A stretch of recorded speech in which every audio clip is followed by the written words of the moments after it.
돈이 들어오다 다시 막힌다면 문제는 돈이 부족한 게 아닐 수 있습니다. 돈이 들어왔을 때 내 몸이 먼저 불안해지는 것이 문제일 수 있습니다. 당신은 돈을 끌어당기지 못하는 사람이 아니라 돈이 들어왔을 때 나를 아직 편안하게 받아들이지 못하고 있는 사람일지도 모릅니다. 돈을 원하면서도 깊은 곳에서는 돈을 밀어내고 있었던 겁니다. 분명 돈이 조금 들어왔습니다. 이번에는 조금 숨통이 트일 것 같았습니다. 그런데 이상하게 곧바로 예상하지 못한 지출이 생깁니다. 통장에 여유가 생기려는 순간 카드값이 커지고 병원비가 생기고 가족에게 돈이 나가고 꼭 필요한 물건이 고장납니다. 그럴 때 우리는 보통 이렇게 생각합니다. 나는 왜 돈이 안 모이지? 내 운은 왜 항상 여기서 막히지? 돈이 들어와도 왜 오래 머물지 못하지? 하지만 오늘은 이 생각을 조금 다르게 바라보려고 합니다. 돈이 막힌 게 아니라 돈을 받아도 안전하다는 감각이 아직 자리 잡지 못한 것일 수 있습니다. 돈은 더 간절히 원한다고 들어오는 것이 아니라 받아도 안전하다고 느낄 때 편안하게 머물기 시작합니다. 오늘 우리가 뒤집어야 할 믿음은 이것입니다. 돈을 더 원해야 돈이 오는 것이 아니라 돈을 받아도 안전하다는 감각이 먼저입니다. 돈이 들어오는 순간 내 안에서 불안이 먼저 올라오면 우리는 무의식적으로 다시 익숙한 부족함의 자리로 돌아가려 합니다. 이것이 돈이 막히는 사람들의 3단계 구조입니다. 첫째, 돈이 들어옵니다. 둘째, 몸이 불안해집니다. 셋째, 다시 부족한 자리로 돌아갑니다. 겉으로는 우연처럼 보입니다. 돈이 들어왔는데 갑자기 일이 생긴 것 같고, 이번에도 운이 나빴던 것 같고, 이상하게 또 현실이 막힌 것처럼 느껴집니다. 하지만 마음의 안쪽에서는 다른 일이 일어나고 있을 수 있습니다.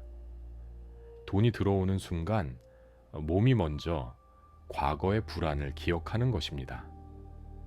돈 때문에 집안 분위기가 무거웠던 기억, 돈을 쓰면 혼났던 기억, 돈을 받으면 미안해 해야 했던 기억, 돈을 원하면 욕심 많은 사람처럼 느껴졌던 기억이 마음 안에 남아있을 수 있습니다. 이런 기억들이 쌓이면 돈은 기쁨이 아니라 긴장으로 느껴집니다. 돈은 통장에 찍힌 숫자이지만 우리가 돈에 반응하는 방식은 오래된 기억과 연결되어 있습니다. 그래서 돈이 생겼는데도 편하지 않고 돈을 받았는데도 죄책감이 들고 좋은 기회가 와도 내가 이걸 받아도 되나? 라는 생각이 먼저 올라옵니다. 이것은 의지가 약해서가 아닙니다. 다만 몸과 마음이 아직 풍요를 안전한 것으로 배우지 못했을 수 있습니다. 그래서 돈의 흐름을 바꾸려면 숫자보다 먼저 반응을 바꿔야 합니다. 물론 돈 관리를 하지 말라는 뜻은 아닙니다. 지출을 정리하고 수입을 늘리고 필요한 선택을 하는 현실적인 행동은 중요합니다. 다만 그 행동을 불안과 죄책감으로 하는지 안정감과 선택의 감각으로 하는지에 따라 결과는 달라질 수 있습니다. 돈을 원하는 사람이 아니라 돈을 편안하게 받을 수 있는 사람이 되어야 합니다. 밤에 혼자 누워 있을 때를 떠올려 보세요. 하루 종일 괜찮은 척 했지만 불을 끄고 방이 조용해지는 순간 갑자기 머릿속 계산이 시작됩니다. 이번 달 카드값은 얼마지? 다음 주에 나갈 돈은 뭐가 있지? 왜 이렇게 벌어도 남는 게 없지? 몸은 침대에 누워 있는데 마음은 계속 달립니다. 아직 일어나지도 않은 일을 미리 걱정하고 앞으로도 계속 부족할 것 같은 장면을 반복해서 떠올립니다. 그 순간 몸은 실제 위험이 온 것처럼 반응합니다. 가슴이 답답해지고 숨이 얕아지고 어깨가 굳고 잠이 오지 않습니다. 또 다른 장면도 있습니다.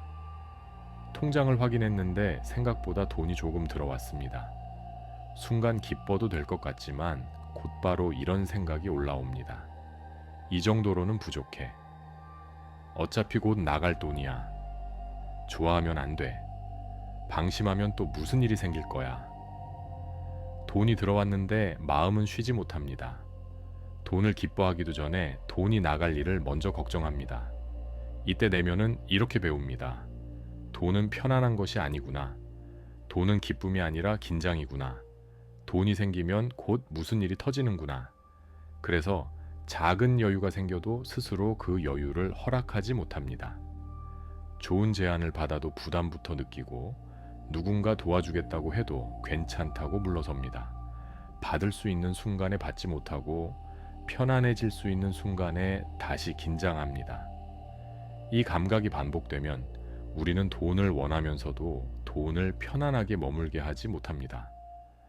돈이 막힌 것이 아니라 받는 감각이 닫혀 있었던 겁니다.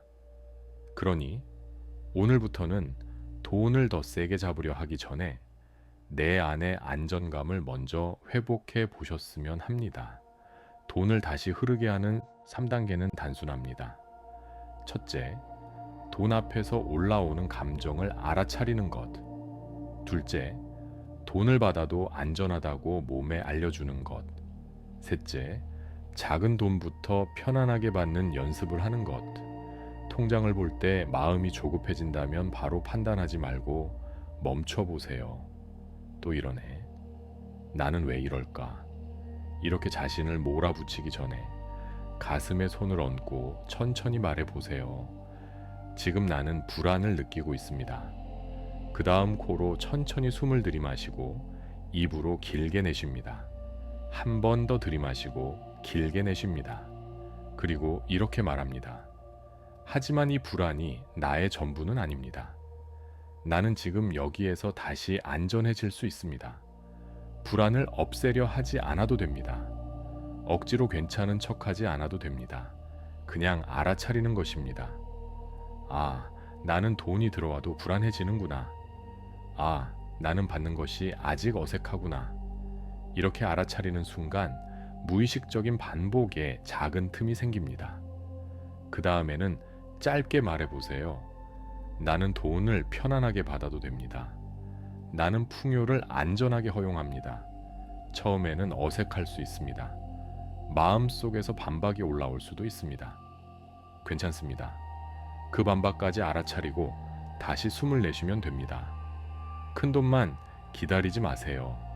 풍요는 작은 순간에서 먼저 연습됩니다. 누군가 커피를 사줬을 때 감사합니다. 잘 마실게요. 라고 받아보세요. 입금 알림이 왔을 때 바로 나갈 돈부터 떠올리지 말고 들어와줘서 고마워 라고 말해보세요. 예상보다 저렴하게 물건을 샀을 때도 내게도 이런 여유가 오는구나 하고 느껴보세요. 작은 혜택을 받았을 때는 나는 이것을 편안하게 받아도 됩니다. 라고 마음속으로 말해보세요. 작은 연습이 쌓이면 돈은 불안이라는 기억에서 안정이라는 감각으로 옮겨가기 시작합니다. 내면의 반응이 달라지면 현실도 아주 조용하게 달라집니다. 예전에는 통장을 보면 바로 닫았을 수 있습니다. 이제는 숫자를 보며 숨을 고르고 지금 할 수 있는 선택을 찾습니다. 예전에는 돈이 생기면 불안해서 충동적으로 써버렸을 수 있습니다. 이제는 이 돈을 어떻게 나를 안정시키는 방향으로 사용할까? 라고 묻습니다. 예전에는 좋은 제안을 받아도 부담스러워 거절했을 수 있습니다. 이제는 감사합니다. 한번 해보겠습니다. 라고 말할 수 있습니다. 예전에는 누군가 무언가를 주려고 하면 습관처럼 괜찮아요 라고 했을 수 있습니다. 이제는 감사합니다.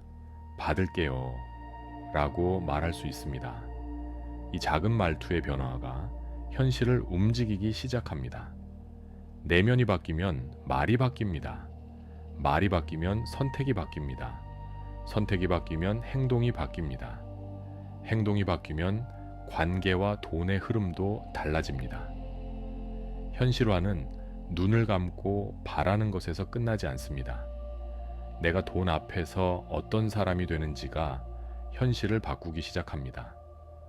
돈은 당신을 떠난 게 아닙니다. 당신의 몸이 아직 돈을 안전하게 느끼지 못했을 뿐입니다. 닫힌 감각은 다시 열 수 있습니다. 풍요는 단순히 돈의 문제가 아닙니다. 풍요는 허용의 문제입니다. 내가 받을 수 있다고 느끼는 만큼 현실은 조금씩 열립니다. 내가 안전하다고 느끼는 만큼 돈도 더 편안하게 머물 수 있습니다. 오늘 이 영상이 마음에 닿았다면 댓글에 이렇게 남겨주세요. 나는 돈을 편안하게 받아도 됩니다. 나는 풍요를 안전하게 허용합니다. 이 문장은 단순한 댓글이 아닙니다. 당신의 잠재의식에 보내는 새로운 허락입니다. 이제 나는 막히는 쪽이 아니라 조금씩 풀리는 쪽으로 나를 데려가기 시작합니다.